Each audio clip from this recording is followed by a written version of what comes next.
പതിറ്റാണ്ടുകളുടെ പാരമ്പര്യമുണ്ട് കാസർകോട്ടെ കല്ലുമ്മക്കായ കൃഷിക്ക്. വലിയ പറമ്പ്, തൃക്കരിപ്പൂർ, പടന്ന, നീലേശ്വരം തുടങ്ങിയ പഞ്ചായത്തുകളിലാണ് വ്യാപകമായി കൃഷി നിലവിലുള്ളത്.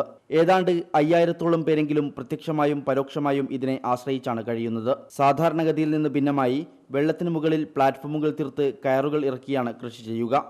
എന്നാൽ വേനൽ കടുത്തതോടെ ഇവരുടെ ജീവിതവും വഴിമുട്ടുകയാണ്. ചൂടുകാരണം ഇത്തരത്തിൽ പുറന്തോട് പൊട്ടിയ കല്ലുമ്മക്കായ കൊടും നഷ്ടമാണ് കർഷകന് സമ്മാനിക്കുന്നത്. ഇപ്പോൾ മഴക്കാലം ഇല്ലാണ്ട് ഇത് വിജയിച്ചില്ല. എല്ലാം വായ കൊണ്ടിട്ട് ഈ കർഷകർ എല്ലാവർക്കും അങ്ങനെ നഷ്ടപ്പെടുന്നൊരിക്കുകയാണ്. എല്ലാം വായ കൊണ്ടുകൊണ്ട് കാണുന്നില്ല. പകുതിയിലേക്ക് മുക്കാൽ ഭാഗവും കിട്ടുന്നില്ല, ഭാഗം കിട്ടുന്നില്ല. ബാക്കിയെല്ലാം നഷ്ടപ്പെട്ടു പോകുന്നത്. 1000-ഓളം കയറുകളുള്ള യൂണിറ്റുകളായാണ് ഇവിടെ കൃഷി ചെയ്യുന്നത്.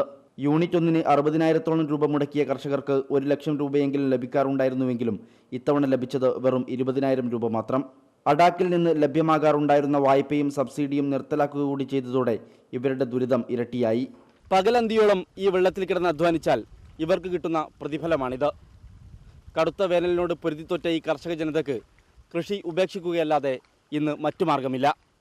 കാസർഗോഡ് നിന്നും ക്യാമറമാൻ സുബിത്തിനോടൊപ്പം ഇർഷാദൻ പി, ഇന്ത്യ വിഷൻ.